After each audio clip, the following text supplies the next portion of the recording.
After a battle-ridden first stop in Orlando, Florida, the best professional wakeboarders in the world have arrived in Acworth, Georgia to continue their quest for the King of Wake World Cup title. On the line for the competitors, a $25,000 cash bonus for the rider racking up the most series points throughout the year. This is stop number 2 of the King of Wake World Cup title, coming at you from Acworth, Georgia.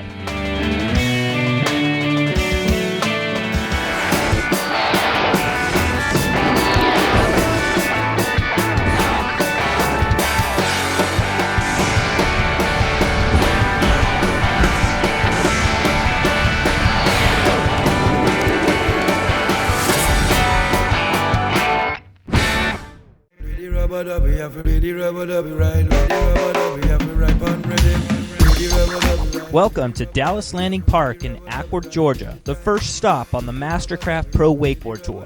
The Pro Wakeboard Tour is a 5-stop series that ultimately awards the points leader with $10,000 in prize money.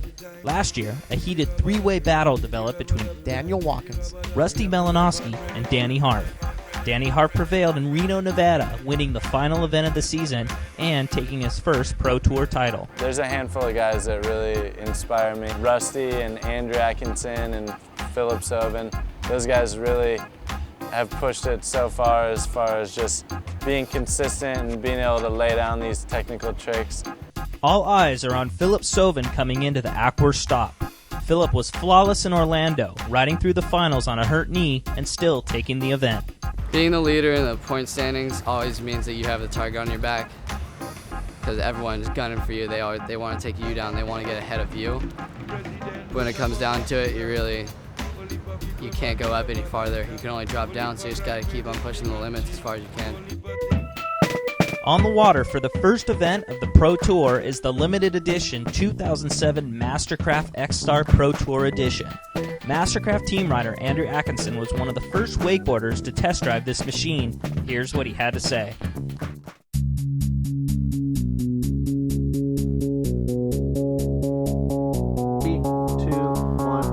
Hey guys, Andrew Atkinson. We're here at the first stop of the Mastercraft Pro Wakeboard Tour for 2007 in Acworth, Georgia. And we're sitting on, in my opinion, the best boat there is, the Mastercraft XStar Pro Wakeboard Tour Edition.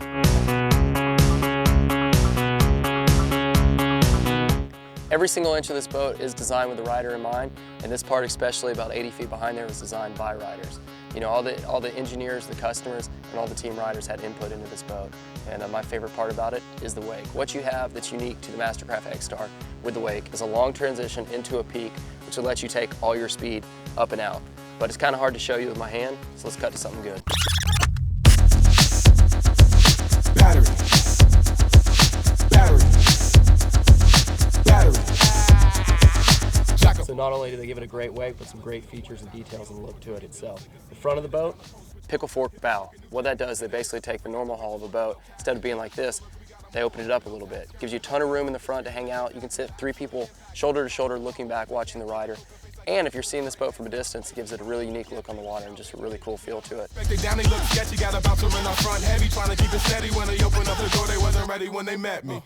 So one of my favorite features are the tower clamps and the fact that the racks actually swivel in for ease of use, and there's no bungees coming right back at you. You throw your board in, you pop it down, you're ready to rock. You know, my XStar showed up at my house at the beginning of the season, the 07 Pro Tour Edition. I just couldn't believe it. I mean, this thing not only has the best wake, but the best look to it. It was just absolutely a dream machine and my favorite boat in the industry to ride behind. So thanks Mastercraft for making it happen for me.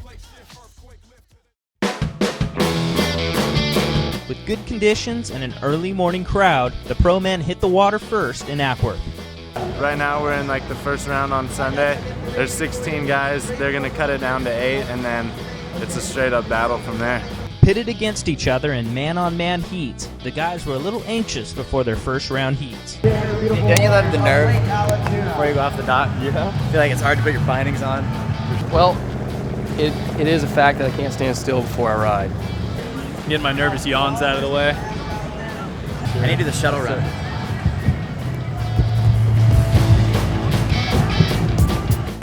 JD Webb put on a clinic in his first heat of the day, disposing of a confused Eric Ruck. Yeah, I was like so spun, I was retarded. Sean Watson lit up the crowd and the judges with a sick transfer on the fun box. but it wasn't enough to knock out a super relaxed Phillip Soven. Philip's pretty much one of the most consistent contest riders out there, so I pretty much had to go for gold and try my hardest stuff to make it through. And it didn't work out for me today. So. Andrew Atkinson had 2 solid passes to dispose of the always progressive Keith Lidberg. Sean Murray slid past Trevor Hansen, and Chad Sharp advanced in the quarterfinals by knocking out Derek Grassman. The story in the quarterfinals was the Vandal, Randall Harris, wrapping his tricks up and taking out perennial threat Daniel Watkins. More than a few competitors were stoked to see the Vandal in his first quarter in 8 years. Feels good, man. I'm really excited I made it this far. It's super fun riding today. The quarterfinals saw JD Webb take out a shaky Danny Harv, and Rusty Malinowski advance over Sean Murray, who had 3 falls in his run. Phillip Soven didn't know which Andrew Atkinson would show up for his heat, last year's event winner or a fall-ridden Atkinson. It sucks running against Andrew because he's either going to ride really good or he's going to bad. It was evident after Andrew's first slider that Phillip would advance into the semis. The last heat of the quarters proved to be the closest.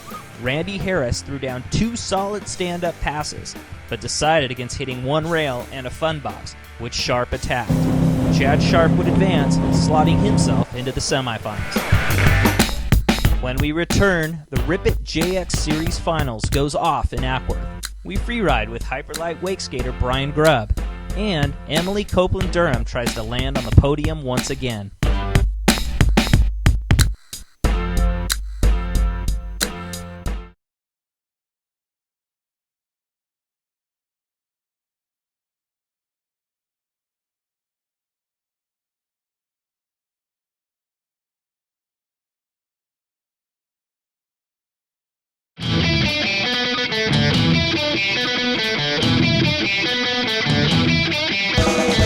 Welcome back to the first stop of the Mastercraft Pro Wakeboard Tour in Acworth, Georgia.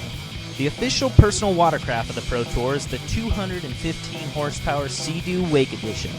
Earlier this week, we did a little free riding behind this Sea-Doo with the winningest wake skater in the world, Brian Grubb. What's up? My name's Brian Grubb. I live in Orlando, Florida, and I've been wake skating for 8 years.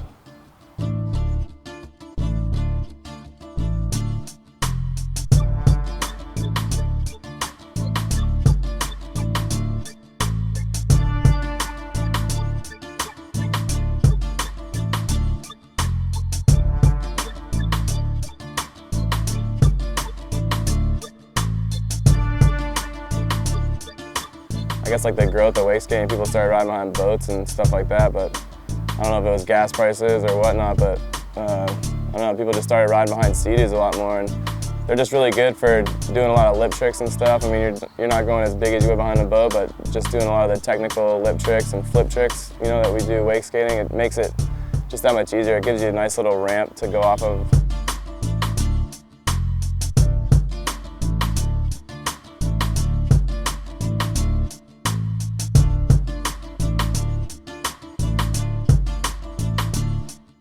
You can turn around real quick to pick up the rider when you fall, and you know, you can just get a lot more riding in for a lot more efficient, you know, way. And you know, you can go in canals and smaller bodies of water and stuff than you could with a boat. So it just makes a lot more spots like accessible to ride, and it's just fun to do like a lot of the tricks you can do behind the Sea-Doos.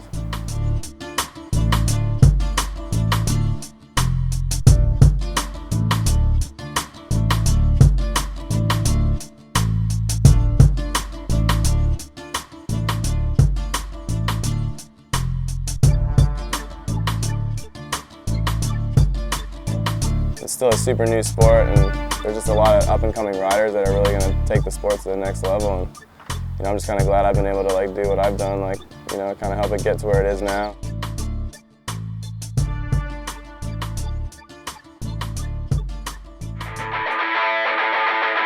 The Ripit JX Series Finals is up next here in Acworth and has 3 of the sport's best upcoming riders in one heat: Rhett Whatley, Ryan King, and AJ Rassinelli.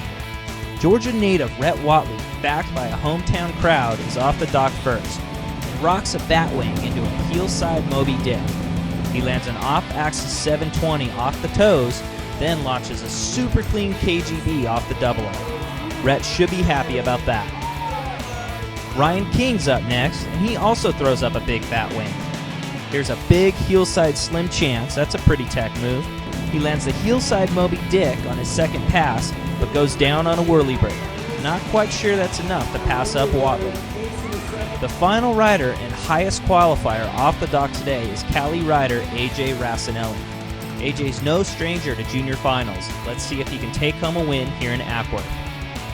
AJ starts things off with a heel-side Moby Dick into a smooth backlip transfer on the box. Here's a nice heel-side whirly-bird and a heel-side handle pass KGB. AJ setting up for his double-up, gets a lot of pop, and lands a front-side 5. AJ knocks out 4 solid moves and a big double-up to push him into first place in the Rip It JX Series Final. Woo! It's amazing. Never felt so awesome. It's just incredible. Incredible feeling. I feel so confident now and so pumped for this season. So AJ Racinelli grabs his first win in the Rip It JX Series, followed by Rhett Watley in second and Ryan King in third. The pro women are up next, and seasoned pro Emily Copeland Durham had this to say about keeping motivated each new season. Yeah, I mean, it's definitely some days I don't have the motivation to go ahead and ride, and then other days, you know, I love it. And I think the thing that keeps you motivated in wakeboarding is definitely learning new tricks and always continuing to strengthen your riding. And you know, if you get stagnant or if you get stuck and you're not learning anything new, then I think that's kind of when it gets like unmotivating and almost boring. The explosive Aussie Amber Wing is out on the water first. There's a 50-50 on the rail, a heel side whirly-bird. On her second pass, she's got a toe side back roll to revert. She lands it clean but goes down on the backside 360. Shelby Cantar is next off the dock and is looking pretty confident. She busts a toe side front roll into the flats. There's a big tantrum and a toe side scarecrow on her first pass. Shelby goes down on her first trick in pass 2, but redeems herself with a toe side tootsie roll. A solid final run for Shelby, but not quite enough to overtake Amber Wing. Emily Copeland Durham is up next and looking to ride better than a semifinal run that almost knocked her out of the contest. Emily backboards the rail, then puts up a scarecrow off the toes. She's wrapped up and lands a pretty KGB. That's a solid first pass. Emily on her second pass now. There's an off-axis 540. She overshoots the transfer box, but rides away and finishes things off with a toe side tootsie roll. Emily Copeland Durham with 2 great stand-up passes, and there's no doubt she's going to take the win here today.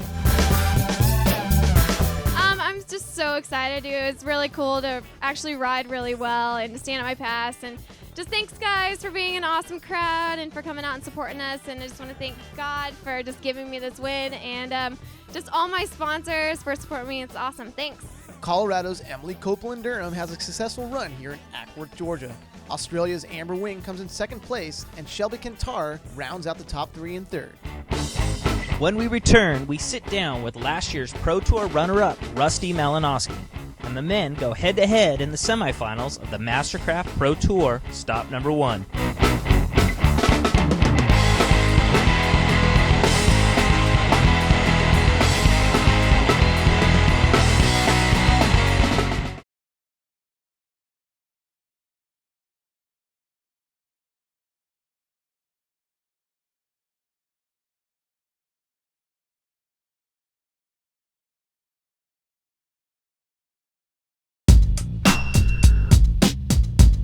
Welcome back to stop number 1 of the Mastercraft Pro Wakeboard Tour in Acworth, Georgia. Last year, pro rider Rusty Malinowski battled Danny Harp down to the wire for the Mastercraft Pro Tour title. Since then, Rusty has joined the illustrious Hyperlight team and is already working on his first pro model board. Hey, I'm Rusty Malinowski and I ride for Hyperlight Wakeboards.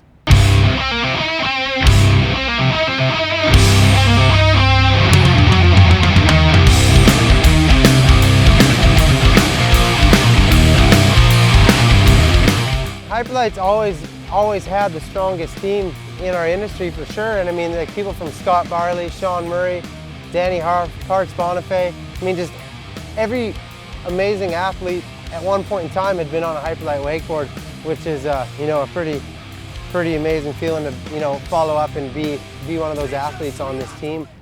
I'm so high. Hey yo, hey yo. I'm so high. Hey yo, hey yo. I'm so high. Hey yo, hey yo. I ride the 3DS, which is a continuous rocker board. It's super fast, it's super poppy, lands really good. I mean, it's for all levels for sure. I ride the bigger version of it, it's a 143. I choose to ride it with the 0.8 fins. Other people, you know, tend to ride 1.1s or bigger fins. I use the smaller fins, give me a looser feel, more on-command edging for sure. So it's good in conditions like a wakeboard event. It's mine, but you know what's mine is yours. Come on, bang, bang, bang the drum. Here we come, bang, bang, bang the drum. Here we come, bang, bang, bang the drum. Here we come, bang, bang, bang the drum. Coming onto the Hyperlite team for 07, I've been with them for 5 months now. I know they have a lot of high expectations for me, and I'm not going to let them down. I'm coming to take the title. I'm coming to win the Pro Tour. I want to win King of Wake. I want to do it all. So, I mean, I work hard, and hopefully I can put it together, and 07 be the year for me for sure. Rusty Malinowski is set to battle fellow Canadian Chad Sharp in semifinal number 2. But first, all eyes are on the water as JD Webb tries to knock Phillip Soven out head-to-head in semifinal number 1. JD starts things off with a KGB into a backlip transfer on the fun box. JD throws up a Pete Rose off the toes. Can he get a 720? Yes, he does. On his second pass, JD has a tantrum to blind and a clean off-axis 720. JD's looking strong here in semifinal 2. A nice 270 transfer, 90 out on the box. JD setting up for the double up. It's a toe side backside 540. By far the sickest trick off the double up we've seen today. Went out there, did that toe back 5, grabbed it too. I was really pumped on that, so worked out good. But Phillip, that's all I gotta say. He's gonna kill it.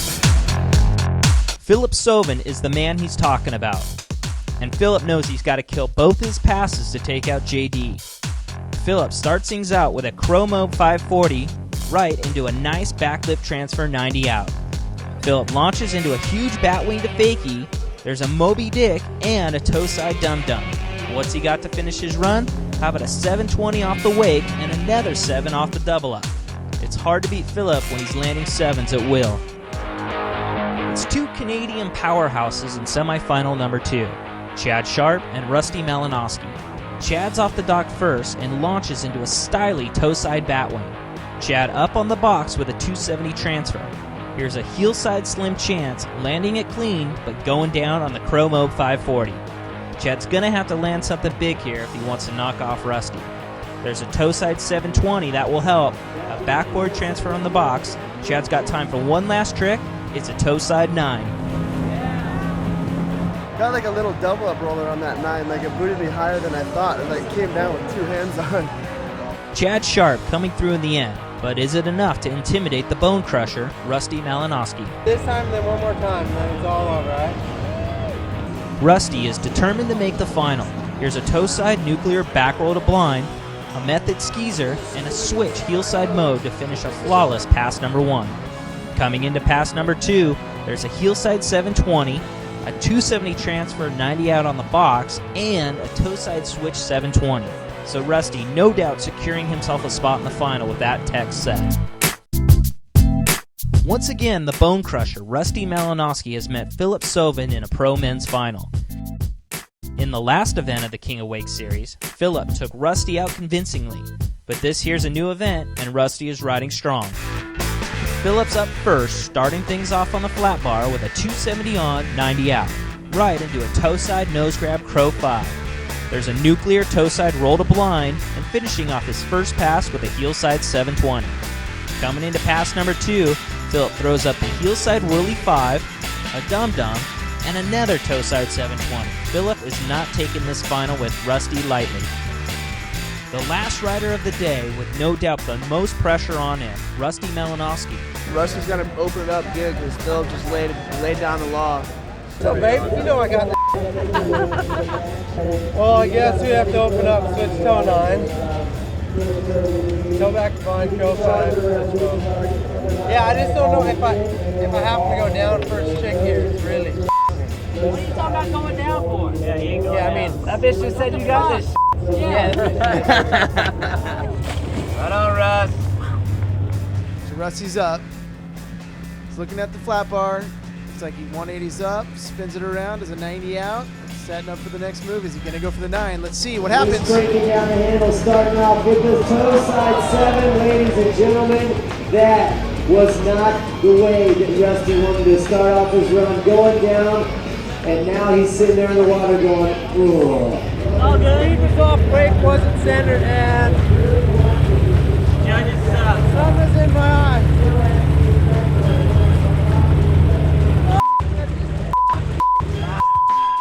After all that talk, Rusty is up against the ropes.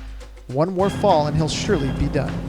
Here's a back roll to blind and a nuclear back roll to blind.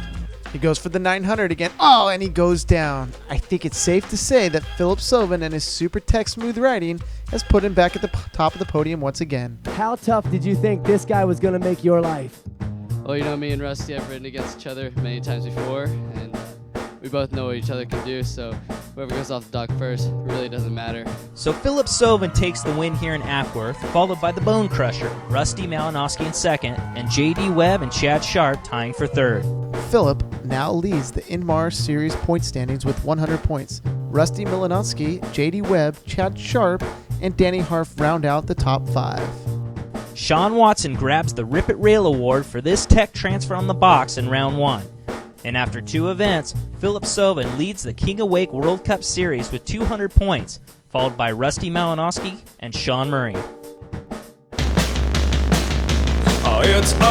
Join us next time as the King of Wake Series moves on to Dallas, Texas, and the race for the Cup continues. You were lost in an avalanche while searching. I hope you catch what you're hunting for.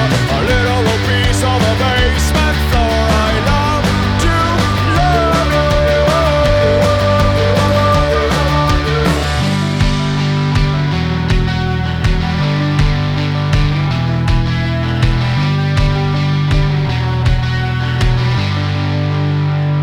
you. It's just lazy.